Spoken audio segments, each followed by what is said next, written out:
सल्लल्लाहु अलैहि वसल्लम मन बना लिल्लाहि मस्जिदन बनल्लाहु लहु बैतन फिल जन्नह।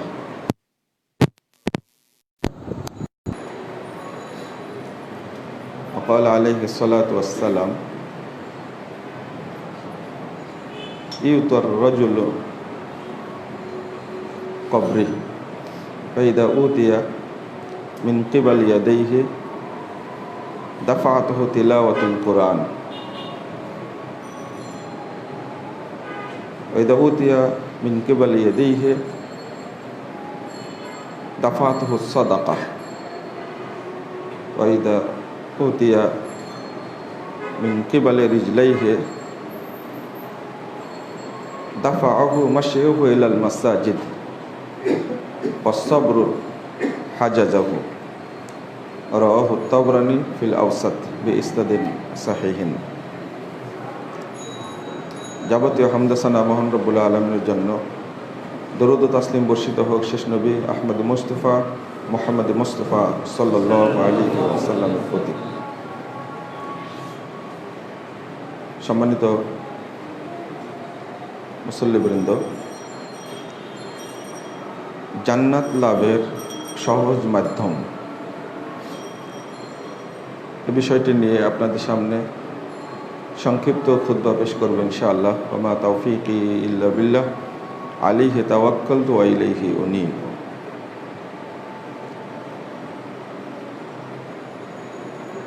তার আগেই আপনাদের উদ্দেশ্যে দুটি কথা বলতে চাচ্ছি।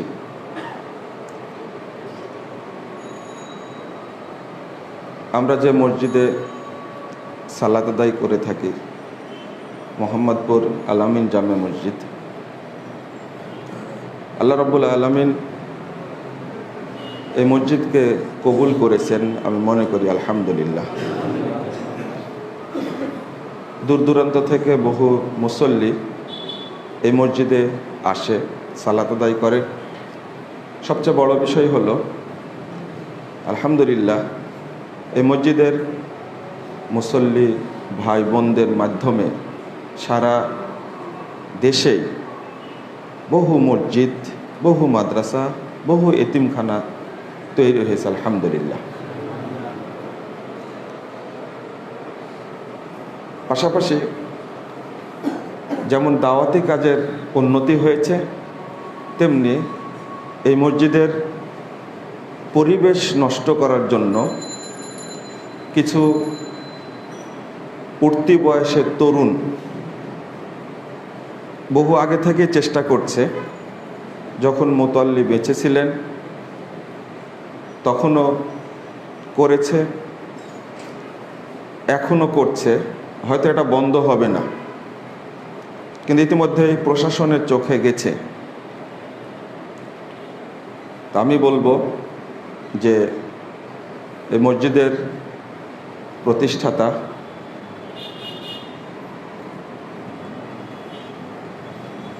বীর মুক্তিযোদ্ধা নজরুল ইসলাম, আল্লাহ তার উপর রহম করুন, তিনি চলে গেছেন। তো এই মসজিদ নিয়ে যারা পরিবেশ নষ্ট করার চেষ্টা করবে, তিনি লিখিত বক্তব্যে বলে গেছেন যে তার বিচারটা সরাসরি আল্লাহর উপরে দিয়ে দিলাম, তিনি হাতে রাখেননি। অতএব প্রশাসনের ভাইদেরকে বলবো, গোয়েন্দাদেরকেও বলবো যে কোনো প্রকারের বিশৃঙ্খলা আমরা বরদাস্ত করি না। চরমপন্থা, জঙ্গি তৎপরতা, যত এইরকম উচ্ছৃঙ্খল পরিবেশ আছে, আমরা এই মসজিদকে সেই পরিবেশ থেকে মুক্ত রাখতে চাই। আল্লাহ যেন আমাদেরকে সহায়তা দান করেন, আমিন রাব্বুল আলামিন। বিশেষ করে এই চরমপন্থা তৎপরতা, আলহামদুলিল্লাহ বর্তমানে মসজিদের শক্ত কমিটি রয়েছে এবং তারা পর্যবেক্ষণ করছে আলহামদুলিল্লাহ সারাক্ষণ। এই ধরনের কোনো তৎপরতা অন্তত আলামিন মসজিদে, মোহাম্মদপুর আলামিন মসজিদে চলেনি কোনো দিন, চলবেও না ইনশাআল্লাহ। এটা প্রত্যেক মুসল্লি ভাই বোনকেও আমি দৃষ্টি রাখার জন্য অনুরোধ করছি। বিশেষ করে বলে যায় এখানে যে ইসলামের সাথে খারিজি আকিদার কোনো সম্পর্ক নাই, অর্থাৎ চরমপন্থার কোনো সম্পর্ক নাই, জঙ্গি তৎপরতার সাথে ইসলামের কোনো সম্পর্ক নাই। আমাদের লিখিত বই আছে। আমাদের অবস্থান সম্পর্কে জানার জন্য দিনী ভাইদেরকে বলবো, প্রশাসনকে বলবো, গোয়েন্দা সংস্থাকে বলবো যে আপনারা আমাদের বক্তব্যগুলো খুঁজে দেখবেন।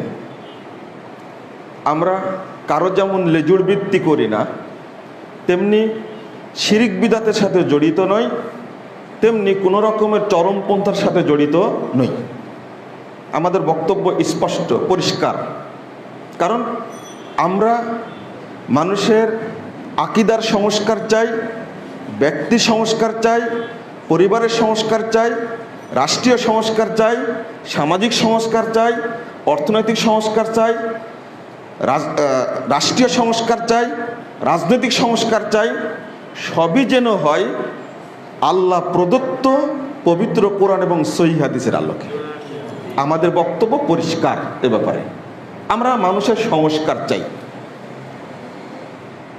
এর সাথে এটাও বলে দিচ্ছি, বর্তমানে যারা মুসলিমদেরকে যে কোনো সময় কাফের বলে ফতোয়া দেয়, আলেমদেরকে হত্যার ফতোয়া দেয়, এবং এমনকি মক্কা মদিনার ইমামদেরকে, আলেমদেরকে যারা মুশরিক বলে, তাদের সাথে ইসলামের কোনো সম্পর্ক নাই।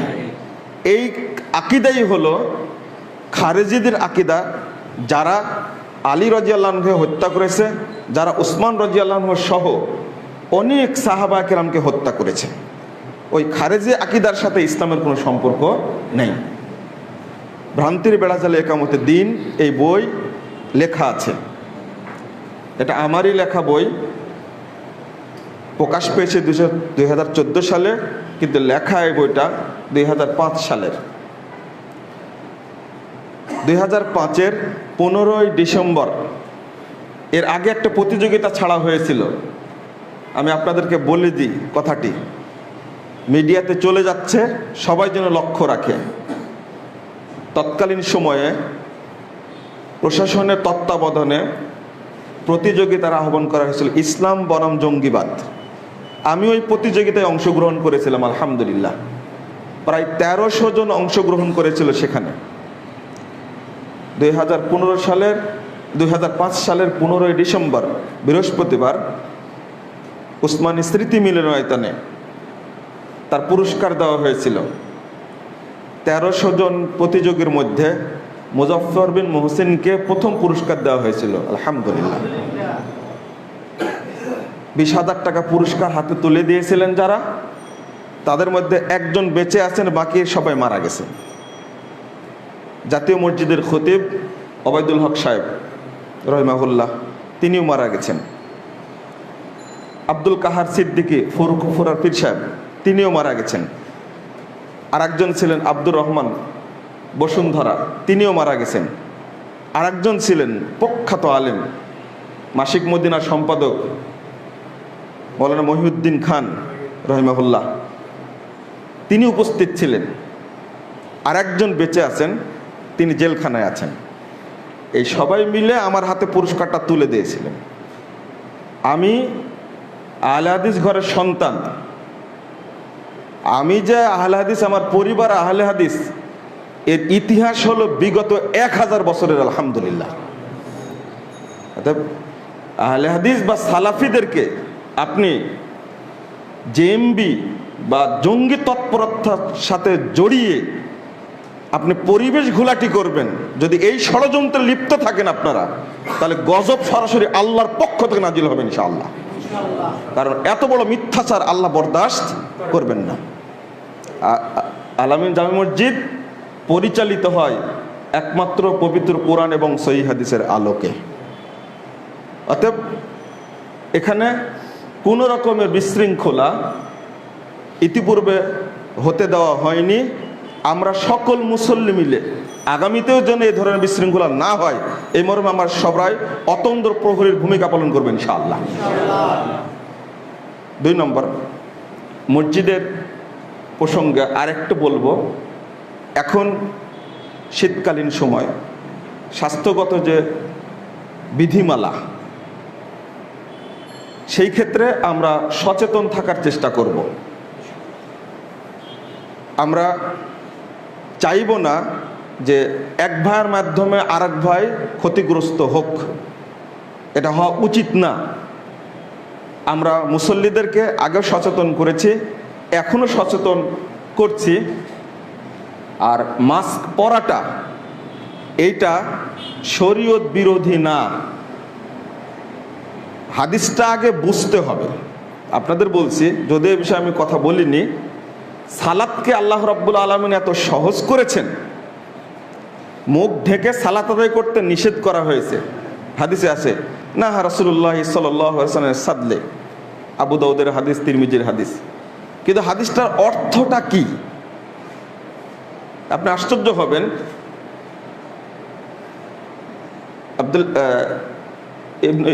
ইবনে আব্দুল বার রাহিমাহুল্লাহ, অন্তত আজ থেকে 1000 বছর পূর্বের মানুষ, তিনি এই হাদিসটা অর্থ করতে গিয়ে, আর ইমাম তিরমিজি তার আগের মানুষ, কারাহাত শব্দ উল্লেখ করেছেন।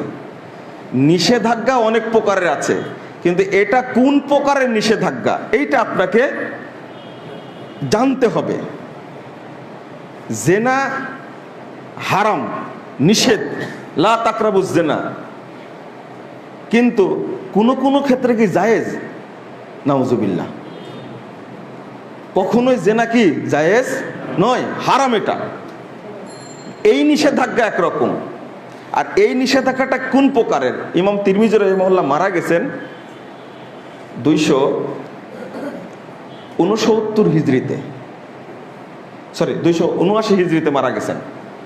ইমাম তিরমিজি কতদিন আগে মারা গেছেন?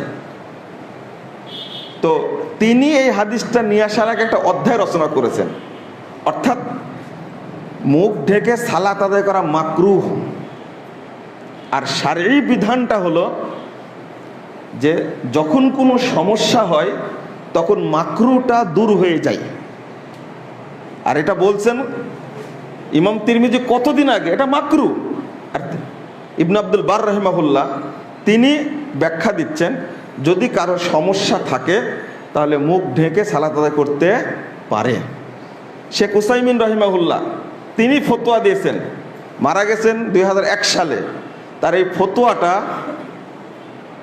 প্রায় 40 বছর আগে, তখন তো এই করোনা টরোনা ছিল না।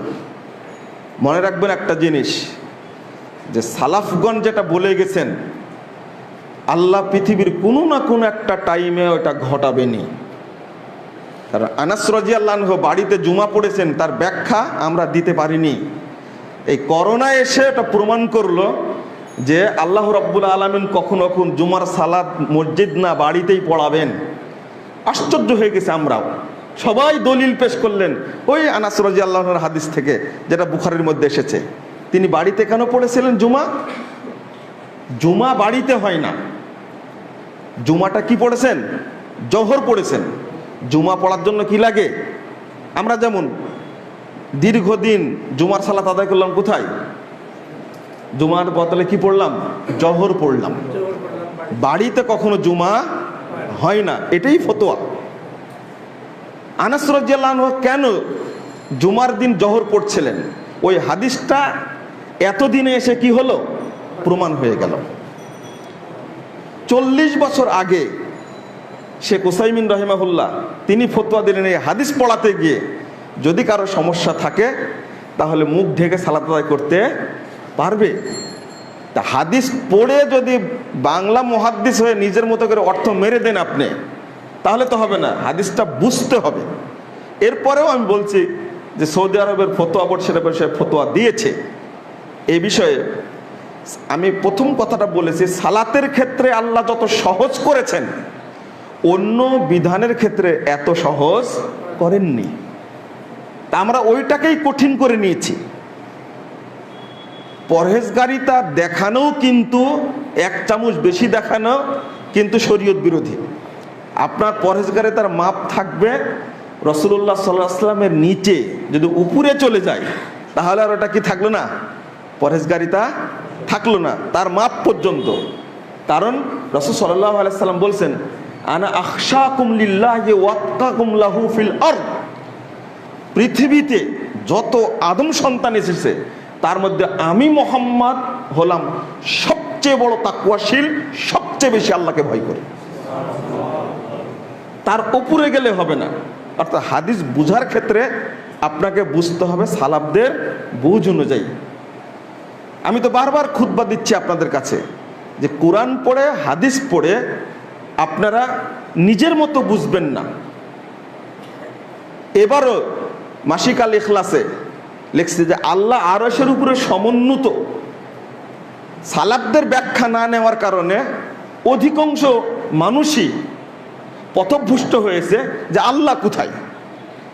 শিয়ারা জাল হাদিস তৈরি করেছে, কিন্তু সালাফদের ব্যাখ্যার দিকে খেয়াল করেনি। তো আপনাদের এই বিষয়টা বলবো যে ফতোয়ার ক্ষেত্রে, বিশেষ করে সালাতের ক্ষেত্রে যে বিধানটা আল্লাহ রাব্বুল আলামিন দিয়েছেন সেটা খুবই সহজ করেছেন। আমরা যেন ওটাকে কঠিন করে না নিই, সহজ অবস্থায় যেন রেখে দিই। আশ্চর্য হবেন যে কাবা বন্ধ করে দেওয়া হলো, কাবা বন্ধ করে দেওয়া হলো, অর্থাৎ তওয়াফ বন্ধ করা হলো। তখন আমরা তোলপাড় শুরু করে দিলাম। ইহুদি খ্রিস্টানদের দালাল সৌদি আরব, এরা তওয়াফ বন্ধ করে দিল, এই সেই ইত্যাদি। মানে তথ্যই জানা নাই আপনার। ইতিপূর্বে যে তওয়াফ বন্ধ হয়েছে, কাবা ঘরে সালাত বন্ধ ছিল প্রায় 40 বার। তো ইতিহাস তো আপনার আমার জানা নাই, গালিগালাজ তো করবই। এক শ্রেণীর সৌদি বিরোধী মিডিয়া আছে যারা মানুষকে উস্কিয়ে দেয়, না জেনে উস্কিয়ে দেয়। কিন্তু আপনি তথ্য খুঁজতে গেলে তো দেখতে পাবেন যে কেন বন্ধ করা হয়েছে ইতিপূর্বে। আর এখন তো ওই রকমই বন্ধ করা হয়নি। আলহামদুলিল্লাহ, হজ তো কিছু মানুষ করেছে, কিন্তু দীর্ঘ 40 বার হজই বন্ধ ছিল। তো ওই তথ্য আপনি জানেন না কেন? আল্লাহু আকবার। আপনি পড়েন শেখ উসাইমিন রাহিমাহুল্লাহ, ওই মানে এই অডিও বার্তাটা আমার কাছে আছে। মসজিদে হারামেই তিনি হাদিস পড়াতে গিয়ে, বুখারীর হাদিস পড়াতে গিয়ে তিনি চট করে বলে দিচ্ছেন যে এখনো যে কোনো সময় কোনো কারণে কাবা ঘরে সালাত বন্ধ করে দেওয়া যায়। অথচ তিনি মারা গেছেন আজ থেকে কত বছর আগে? 20 বছর আগে মারা গেছেন। ব্যাখ্যা দিয়েছেন অন্তত 20 বছর আগে, 40 বছর আগে ব্যাখ্যা দিয়েছেন। আমি খুঁজতে যেয়ে দেখছি যে ইবনু হাজার আসকালানী রাহিমাহুল্লাহ তিনিও বলে গেছেন একই কথা, যে প্রয়োজনে এই হাদিস দ্বারা দলিল নিয়ে কাবা অফ করে দেওয়া যেতে পারে। আরো সামনে যে অফ হবে, কাবা ঘর একদিন ভেঙে দেওয়া হবে, সহিহ বুখারীর হাদিস, এটা তো জানেন। তাহলে আপনাদের আমাদের বুঝতে হবে পুরোটা জেনে, না জেনে একটা শব্দের উপরে বিশ্লেষণ করবেন আপনি, এটা আমি মনে করি ঠিক নয়, উচিত নয়। এই ক্ষেত্রে আমি কথাগুলো একটু বেশি বলে ফেললাম, কারণ মসজিদ আপনার একক ব্যক্তিগত বিষয় না। আলহামদুলিল্লাহ, যে কোনো কাজে চরমপন্থা অবলম্বন করাটাই শরীয়ত বিরোধী মনে করবেন। আপনি যখন সামর্থ্য অর্জন করেছেন তখন আপনি কাজ করেন, কিন্তু একটা ছোট্ট কাজ করতে গিয়ে মসজিদই বন্ধ করে দেবেন আপনি। আবার মুসল্লিরা আজকেও মাদারীপুর থেকে সালাত পড়তে আসছে, ব্রাহ্মণবাড়ি থেকে সালাত পড়তে আসছে আলামিন মসজিদে। আলহামদুলিল্লাহ, আল্লাহর অনেক শুকরিয়া। টাঙ্গাইল থেকে আসে, গাজীপুর থেকে আসে, ময়মনসিংহ থেকে আসে। কেন? আলামিন মসজিদ শুধু মসজিদ না, আলহামদুলিল্লাহ বাংলাদেশে একটা সারা বিশ্বের জন্য, আলহামদুলিল্লাহ বাংলা ভাষাভাষীদের জন্য একটা দাওয়াতি কেন্দ্র, দাওয়াতি মার্কাজ। আলহামদুলিল্লাহ, ছোট চোখে দেখার সুযোগ নেই। অতএব আপনারা স্বাস্থ্যবিধি অবলম্বন করবেন, এর সাথে সাথে দোয়া করবেন। আমরাও দোয়া করি আল্লাহ রাব্বুল আলামিন যেন এই মহামারী থেকে মুসলিম উম্মাকে হেফাজত করেন। আমিন। যারা অসুস্থ হয়েছে আল্লাহ যেন তাদেরকে সুস্থতা দান করেন, যারা সুস্থ আছে আল্লাহ তাদেরকে যেন হেফাজত করেন, যারা মারা গেছেন আল্লাহ রাব্বুল আলামিন যেন তাদেরকে জান্নাতুল ফেরদাউস দান করেন। আমিন। তাদেরকে যেন শাহাদাতের মর্যাদা দান করেন। আমিন ইয়া রাব্বুল আলামিন। আরেকটা প্রসঙ্গ বক্তব্যে আসবে মসজিদ নিয়ে। আমি যেটা বলতে চেয়েছিলাম খুতবায়, সেই বিষয়টা একটু লক্ষ্য করুন যে আমরা সবাই জান্নাত চাই।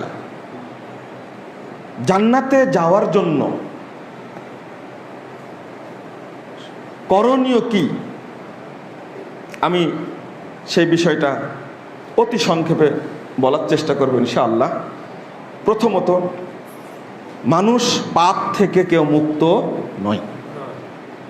পাপ থেকে মুক্তির অনেকগুলো পথ আছে, তার মধ্যে অন্যতম ইস্তেগফার, তওবা। তওবা করলেন, ইস্তেগফার করলেন, আল্লাহ রাব্বুল আলামিন মাফ করে দিবেন। কিন্তু হাদিসে বা আল্লাহ রাব্বুল আলামিন নিজে কোরআনের মধ্যে বিশেষ করে দুইটা মাধ্যম বলে দিয়েছেন। এক নম্বর মাধ্যমটা বলেছেন অধিকাংশ জায়গায়, সেটা হলো তুমি যত পাপ করেছ, যত পাপই করে থাকো না কেন, সমস্ত পাপকে আল্লাহ মাফ করে দিবেন যদি তুমি আল্লাহর জন্য কিছু সাদাকা করো। দুই নম্বর বলেছেন যদি তুমি নফল সিয়াম পালন করো, আল্লাহ রাব্বুল আলামিন তোমার পাপ সমূহকে ক্ষমা করে দেবেন। তবে আগে আছে সাদাকা এক নম্বরে।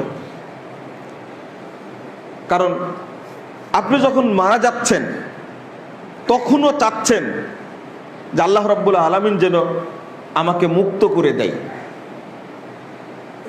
তখনও মৃত্যুর আগেই যদি আপনি জান্নাতের সুসংবাদ শুনতে চান, মৃত্যুর আগেই একজন ব্যক্তি জান্নাতের সুসংবাদ শুনতে পায়, আলহামদুলিল্লাহ। আল্লাহ যেন আমাদের সবাইকে তাদের অন্তর্ভুক্ত করে নেন। আমিন ইয়া রাব্বাল আলামিন। আবার কেউ জাহান্নামেরও সংবাদ শুনতে পায়, ফাবাশশির বিআযাবিন আলীম, আযাবেরও সুসংবাদ আছে। কোরআনেই বলছেন আল্লাহ যে তুমি জাহান্নামের সুসংবাদ দাও তাদেরকে, নাউযুবিল্লাহ। যখনই মানুষ মারা যেতে লাগে তখনই যদি মুমিন ব্যক্তি হয় তো মুসনাদে আহমদের লম্বা হাদিস, সহিহ ইবনে হিব্বানের লম্বা হাদিসের মধ্যে এসেছে ইয়া আইয়াতুহা নাফস আত-তাইয়্যিবা শব্দ আসছে। আর কোরআনে আসছে 27, 28, 29, 30 নম্বর আয়াত সূরা ফজরের শেষ আয়াতগুলো, ইয়া আইয়াতুহা নাফসুল মুতমাইন্নাহ ইরজিই ইলা রাব্বিকি রাদিয়াতাম মারদিয়াহ ফাদখুলি ফি ইবাদি ওয়াদখুলি জান্নাতি। প্রথম আপনার যাত্রার শুরুতেই জান্নাতের সুসংবাদ। এটা মৃত্যুর আগে না পরে? মৃত্যুর আগে জান্নাতের সুসংবাদ আল্লাহ রাব্বুল আলামিন কি শুনিয়ে দেন। রাসূলুল্লাহ সাল্লাল্লাহু আলাইহি ওয়াসাল্লাম বলছেন যে যখন মাইয়েত মুমূর্ষু অবস্থায় কোনো ব্যক্তি পতিত হয় তখন আল্লাহ রাব্বুল আলামিনের পক্ষ থেকে মালাকুল মাউত আসেন। আসার পরে তাকে এই আহ্বানটা জানায়, হে প্রশান্ত আত্মা, ইরজি ইলা রাব্বিক, অর্থাৎ তুমি এসেছিলে রবের পক্ষ থেকে, ইরজি তুমি আবার ফিরে যাও, ইলা রাব্বিক তোমার রবের দিকে, রাদিয়াতাম মারদিয়াহ অর্থাৎ তুমি সন্তুষ্ট প্রশান্ত চিত্তে আল্লাহর দিকে কি হও, ফিরে যাও। ফাদখুলি ফি ইবাদি অতঃপর তুমি আমার বান্দাদের অন্তর্ভুক্ত হয়ে যাও, ওয়াদখুলি জান্নাতি এবং আমার জান্নাতে প্রবেশ করো। এইটা বলার পরে আত্মাটা এমনভাবে বেরিয়ে আসে যেভাবে গ্লাস থেকে একটু পানি পড়ে গেলে যেমন বোঝা যায় না, শট করে পড়ে যায়, ওই মুমূর্ষু ব্যক্তি আত্মাটা বেরিয়ে গেলে ও জানতেই পায় না। আলহামদুলিল্লাহ। তো এই সুসংবাদটা আপনাকে আমাকে শুনতেই হবে, এই প্রতিজ্ঞা থাকতে হবে, তাহলে তার মৃত্যুর ভয় থাকবে না, কবরের আযাব ভয় থাকার কোনো প্রশ্নই আসে না।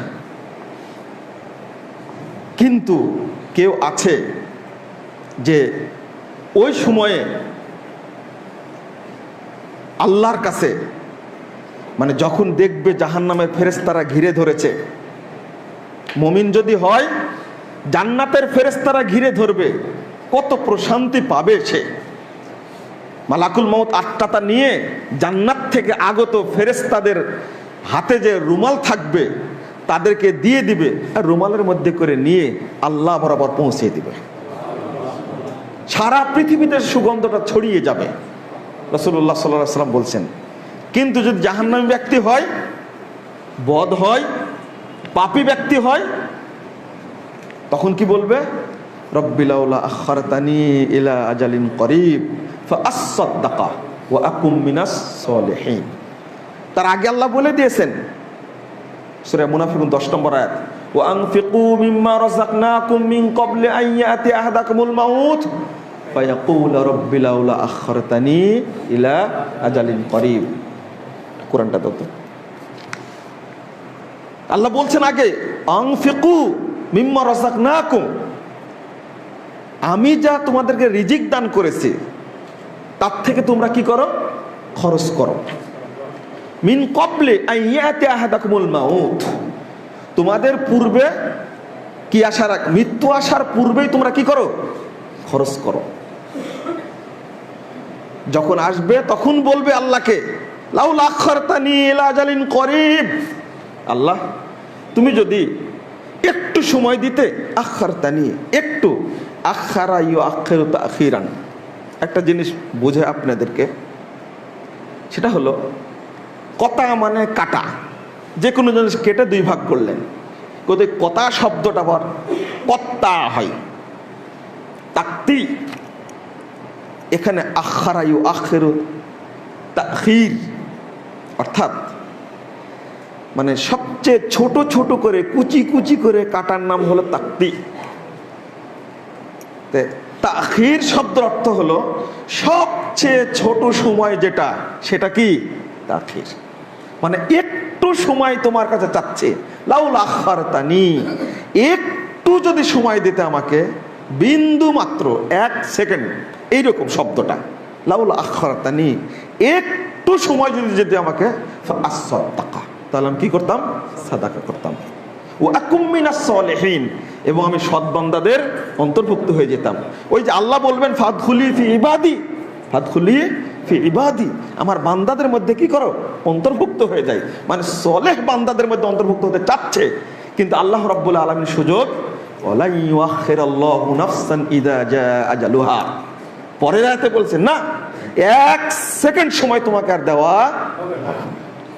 ওই সময় মানুষ চাই, বাঁচতে চাই। বাঁচতে চাই মানে কি? সব কিছু দিয়ে বাঁচতে চাই, কিন্তু আল্লাহ বলেন কঠিন কথা, সেটা সূরা মাআরিজ 8, 9, 10 এই আয়াতগুলো আল্লাহর ওয়াস্তে আপনারা একটু পড়বেন, কাল কিয়ামতের মাঠের অবস্থাটা কি হবে। আল্লাহ রাব্বুল আলামিন বলছেন, ওয়ালা ইয়াসআলু হামিমুন হামিমা, বন্ধু বন্ধুর খোঁজ রাখবে না, নিবে না।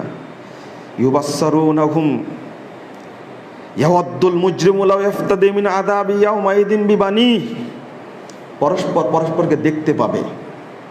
ইয়াওয়াদ্দুল মুজরিম অর্থাৎ পাপী অপরাধী, সে চাইবে লাউ ইফতাদি মিন আযাবি ইয়াউমাইদিন বিবানি, যদি আমার সন্তানের বিনিময়ে হলেও যদি আজকের দিনের আযাব থেকে আমাকে মুক্ত করা হতো।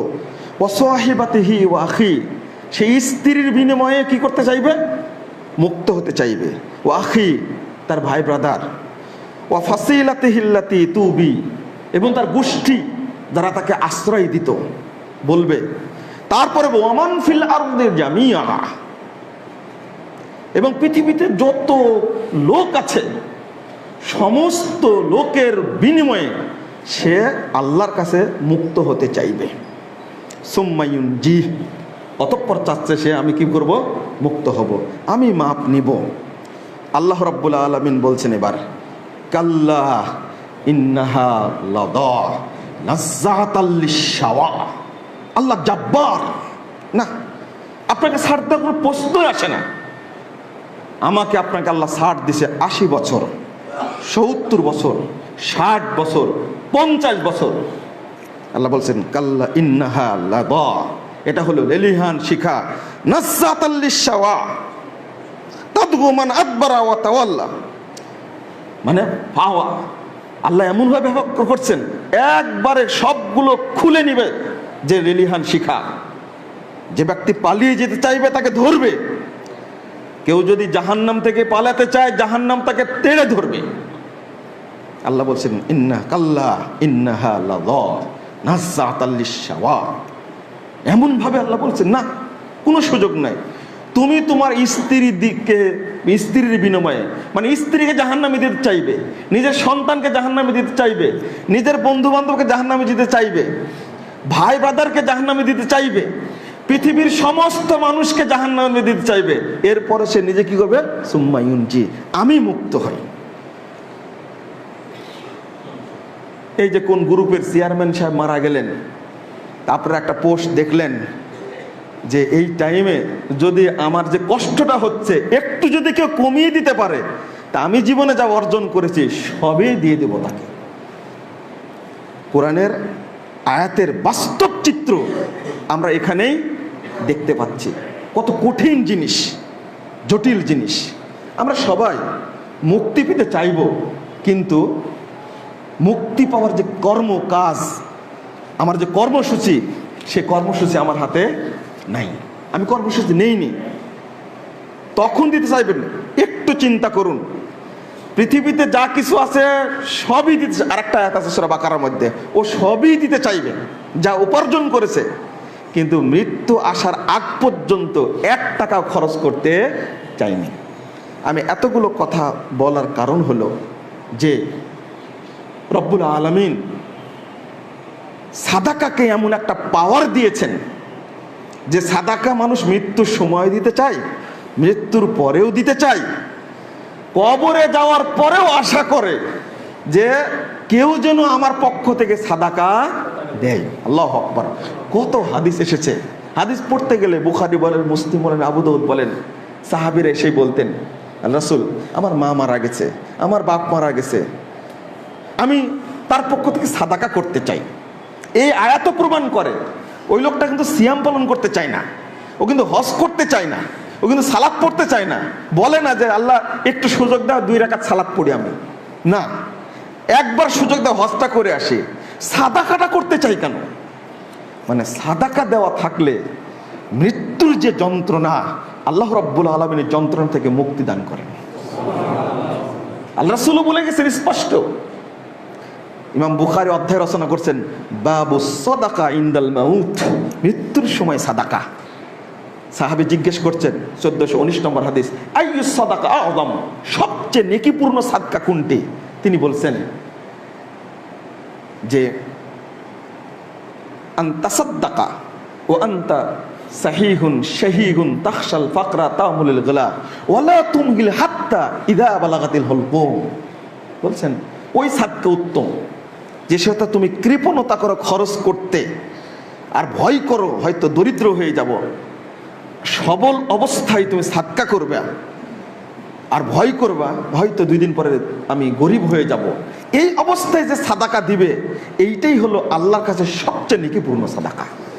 এরপরে বলছেন ওলা তুমিল হাত্তা ইযা বালাগাতিল হুলকুম, তবে এই করতে করতে দেরি করে ফেলো না, মৃত্যু যখন, আত্মা যখন কণ্ঠলালিতে আসবে ওই পর্যন্ত নিয়ে যাও না, কারণ তখন করতে চাইলে আল্লাহ সময় দিবেন না, তার আগেই করতে হবে। কিন্তু আমরা প্রস্তুত নই। একদিকে পাপ করেছি অনেক, এই পাপ থেকে বাঁচার পথ কি সেটাও তো রাসূলুল্লাহ সাল্লাল্লাহু আলাইহি ওয়াসাল্লাম বলে দিয়েছেন। 614 নম্বর হাদিস তিরমিজির মধ্যে এসেছে, রাসূলুল্লাহ সাল্লাল্লাহু আলাইহি ওয়াসাল্লাম বলছেন যে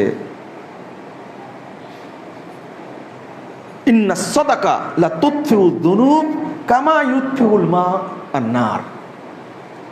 সাদাকা পাপকে অনুরূপ ধ্বংস করে দেয়, যেভাবে সাদাকা পাপকে অনুরূপ ধ্বংস করে, যেমন পানি আগুনকে কি করে দেয়, নিভিয়ে দেয়। আল্লাহু আকবার।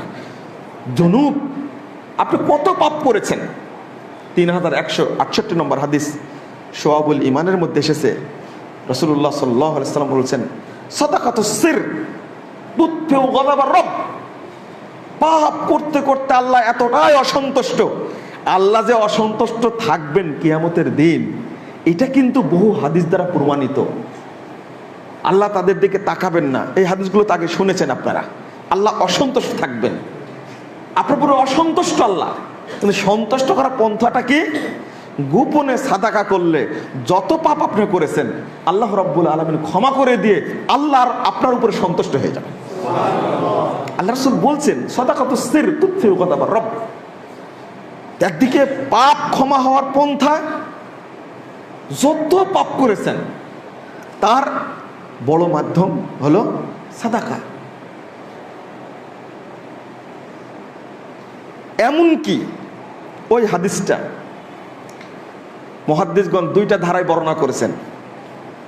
একজন বলছেন, কেউ কেউ হাদিসটা নিয়ে আসছেন যে পাপী, মানে 3321 নম্বর হাদিস, সহিহ বুখারীর হাদিস, মানে একজন পতিতালয়ের মহিলা, সে পানি পান করানোর কারণে, কুকুরকে পানি পার করানোর কারণে আল্লাহ তাকে ক্ষমা করে দেবে।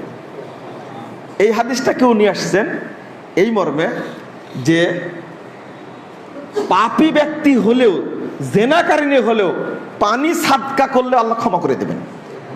আর কেউ হাদিসটা নিয়ে আসছেন পানির ফজিলত হিসাবে, কেউ যদি পানি দান করে, রাসূলুল্লাহ সাল্লাল্লাহু আলাইহি ওয়াসাল্লাম বলছেন যে আফজালুস সাদাকা সাকিয়াউল মা, যে যতই সাদাকা করুক না কেন, পানি সাদাকা করা হলো আল্লাহর কাছে সবচেয়ে বেশি উত্তম সাদাকা।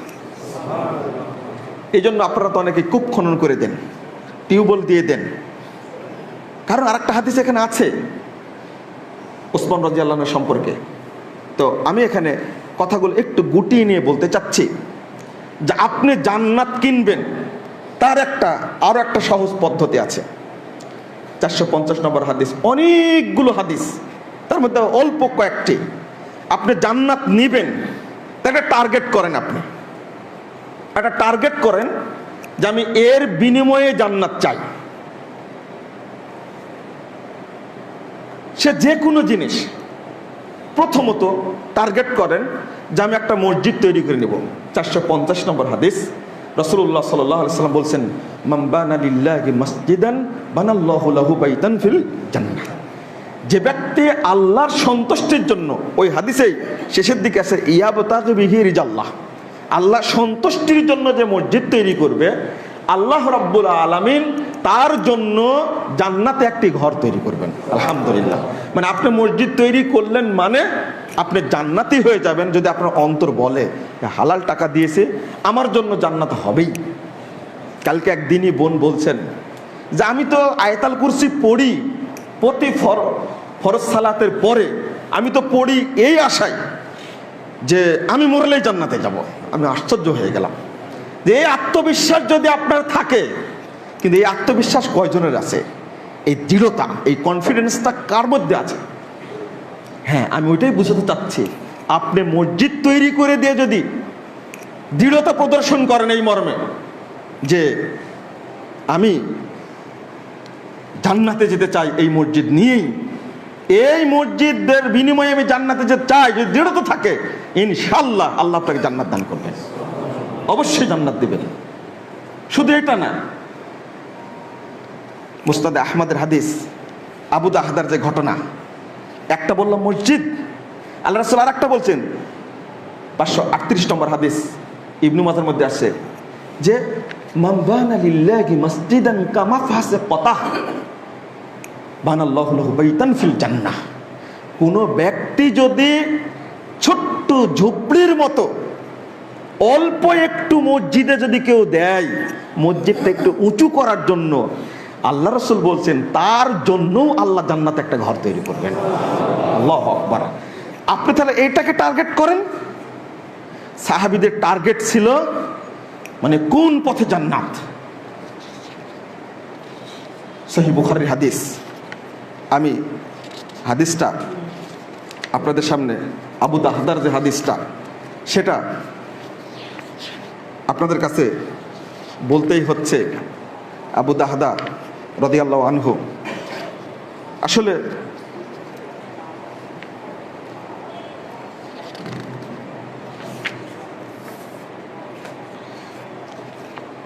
মুসনাদে আহমদের হাদিস 12,504 নম্বর হাদিস।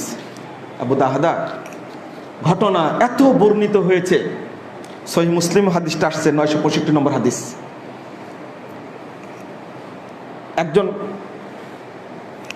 একজন সাহাবী তিনি আল্লাহ রাসূলকে গিয়ে বলছেন যে আমি আমার ঘরটা তুলতে চাই, কিন্তু ওখানে একটা খেজুর গাছ আছে, এই খেজুর গাছটা সে দিচ্ছে না, একটু বলেন না।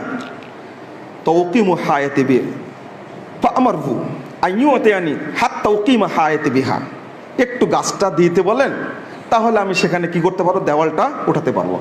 ফাকালা লাহু নবী সাল্লাল্লাহু আলাইহি ওয়াসাল্লাম আতিহা ইয়াহা বিনাখলাতিন ফিল জান্নাহ, তুমি এটা দিয়ে দাও, তোমার জন্য জান্নাতে আল্লাহ খেজুর গাছ দেবেন। ফাআবা, কিন্তু সে দিল না। ফাআতাহু আবু দাহদা ফাকালা বিনি নাখলাতাক বিহায়াতি, তুমি এই গাছটা আমাকে দিয়ে দাও, ওই যে আমার বাগানটা আছে পুরো বাগানটা আমি একটা গাছের বিনিময়ে তোমাকে দিয়ে দেব।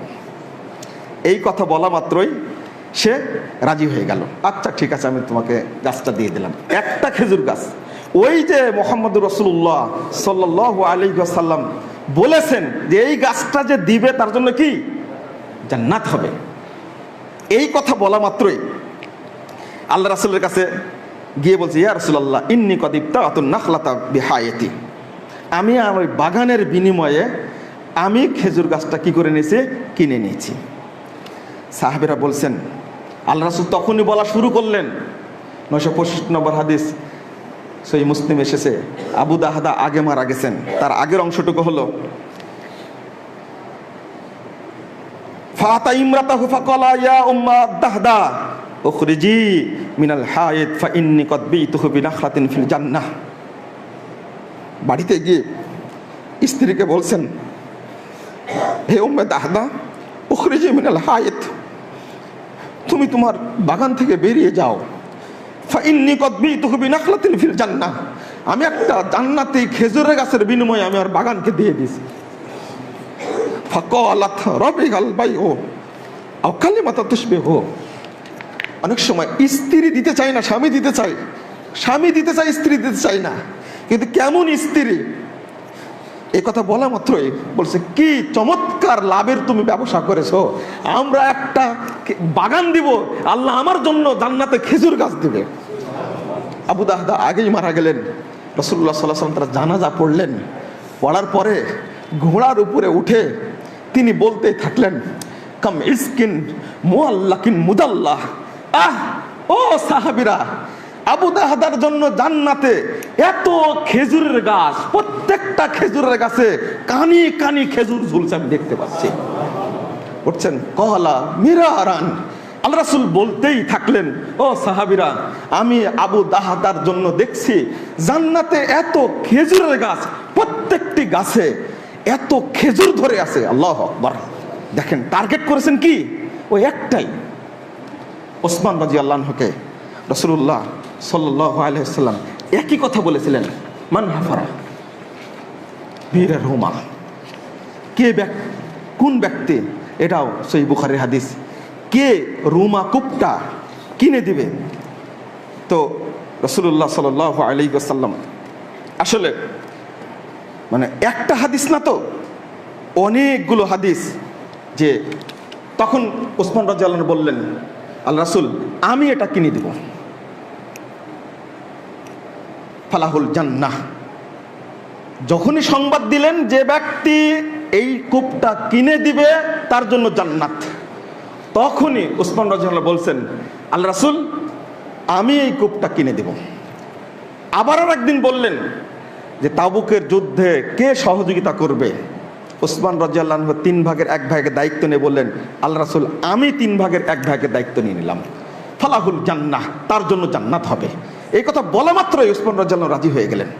আসলে আমরা যে হাদিসগুলো পড়ি যে এইটা করলে জান্নাত পাওয়া যাবে, এইটা করলে জান্নাত পাওয়া যাবে, দিবেন উত্তম জিনিস, লান তানালুল বিররা হাত্তা তুনফিকু মিম্মা তুহিব্বুন, উত্তম জিনিসটা দিবেন। আবু তালহা রাদিয়াল্লাহু আনহু 2757 নম্বর হাদিস সহিহ বুখারী। আবু তালহা এই আয়াত শোনা মাত্রই দৌড়ে রাসূলের কাছে চলে গেছেন, গিয়ে বলছেন, আল্লাহ রাসূল যে মসজিদ নববীর সামনে যে বাগানটা দেখছেন, আমি এই আয়াতের কারণে বাগানটা আমি সাদাকা করে দিলাম। আল্লাহু আকবার। আল্লাহ রাসূল ঢুকতেন ভিতরে, ঢুকে পানি খেতেন, চলে আসতেন, পুরোটাই দিয়ে দিলে, যে হ্যাঁ পুরোটাই দিয়ে দিলাম। আল্লাহ রাসূল বললেন, কি চমৎকার, তুমি আল্লাহর সাথে একটা ব্যবসা করলে। উনি বলছেন, আমি আল্লাহর কাছে এর বিনিময় চাই, শুধু বিনিময়ের জন্য। লান তানালুল বিররা হাত্তা তুনফিকু মিম্মা তুহিব্বুন, আয়াত নাজিল হওয়া মাত্রই রাজি হয়ে গেলেন। এজন্য সৌদি আরবের যে রাজি ব্যাংক আছে, এই ব্যাংকের প্রতিষ্ঠাতা সারা সৌদি আরবের সমস্ত ইসলামিক সেন্টারগুলি তার অর্থায়নে পরিচালিত হয়। মসজিদে নববী, মসজিদে হারাম, মসজিদে কুবা, মসজিদে কেবলাতাইনে যত খেজুর বিতরণ করা হয়, এই রাজি ব্যাংকের মালিক থেকে এটা সরাসরি চলে আসে। একটা বাগানে আমার শোনা হয়, তথ্যগত ভুল থাকতে পারে, তবে তার জীবনের সবচেয়ে বড় বাগান যেটা, প্রায় 4 লক্ষ খেজুর গাছ আছে, সবগুলোকে তিনি সাদকা করে দিয়েছেন আল্লাহর রাস্তায়, শুধু এই হাদিসের উপরে আমল করতে গিয়ে। আল্লাহু আকবার। আমাদের উচিত যে টার্গেট করা, যে আমি এর বিনিময়ে জান্নাত পেতে চাই, আমি জান্নাতে যাবই। আল্লাহ রাব্বুল আলামিন আমাদেরকে যেন জান্নাতের সদস্য হিসেবে কবুল করেন, আমিন রাব্বুল আলামিন। বন্ধুরা আমার, শেষ মুহূর্তে আপনাদের প্রতি অনুরোধ করব আমি, যে আপনারা দান সাদকা অনেক করেন, কিন্তু এই আলামিন জামে মসজিদের সংস্কারের জন্য আপনারা একটু হাতটা লম্বা করে একটু সাদাকা দিবেন। রাসূল সাল্লাল্লাহু আলাইহি সাল্লাম বলেছিলেন যে আমার সাথে কে প্রথম মিলিত হবে প্রশ্ন করলে, যার হাত লম্বা সে আমার সাথে আগে মিলিত হবে বলেছিলেন। সো বোঝা গেল জাইনাবের এই সাদাকার হাত লম্বা ছিল রাদিয়াল্লাহু আনহা, তিনি আল্লাহ রাসূল মৃত্যুর পরে তিনি প্রথম মারা গেছিলেন। তো আমি বলবো যে আপনারা এই আলামিন জামে মসজিদের সংস্কারের উদ্দেশ্যে আপনারা লম্বা হাতে একটু সাদাকা করবেন। কেউ চেষ্টা করবেন যে যা ইট লাগে আমি দেওয়ার চেষ্টা করবো ইনশাআল্লাহ। আমি এর বিনিময়ে জান্নাত চাই, আর কিছু চাই না। আরও এতিম, মিসকিন, বিধবা, অসহায়, শীতার্ত, বন্যার্ত বহু অপশন আছে সাদাকা করার, আপনি সেগুলো করবেন। কিন্তু আমি বলছি আপনাদেরকে যে এই মসজিদের পড়োশী প্রতিষ্ঠান মোহাম্মদপুর মডেল মাদ্রাসা, সামনে জানুয়ারিতে ভর্তি কার্যক্রম হবে। আমি আপনাদের অনুরোধ করব, আগেও বলেছি, এই মসজিদের আওতায় পরিচালিত হয় মোহাম্মদপুর মডেল মাদ্রাসাটা, তার দিকে আপনারা জাকাতের টাকা দিবেন, সেখানে সাদকার টাকাটা মসজিদে দেন অন্তত, জাকাত তো বের করেন অনেক। আমি আপনাদের প্রতি অনুরোধ করব যে আলামিন জামে মসজিদ সংস্কার কাজ যেন বাধা হয়ে না থাকে। আপনাদের টাকা আছে, আগামীকালকে এই টাকার কোনো মূল্য থাকবে না যখন মারা যাবেন। অতএব সাদাকার মাধ্যমে মসজিদটাকে চূড়ান্তভাবে এটা সংস্কার সম্পূর্ণ করার আপনার ব্যবস্থা করবেন। আল্লাহ তুমি কবুল করো, আল্লাহ আমিন। যদি সবাই ঐক্যবদ্ধভাবে শুরু করি ইনশাআল্লাহ আল্লাহ এখানে বরকত দিবেন। আল্লাহ তুমি কবুল করো, আমিন। আল্লাহ তুমি আলামিন মসজিদটা কবুল করো, আমিন। আল্লাহ তুমি এই মসজিদের কাজটা সম্পূর্ণ করার তৌফিক দান করো, আমিন ইয়া রাব্বাল আলামিন। আকুলু কওলি হাদা আস্তাগফিরুল্লাহ লি ওয়া লাকুম ওয়া লিসাইরিল মুসলিমিন।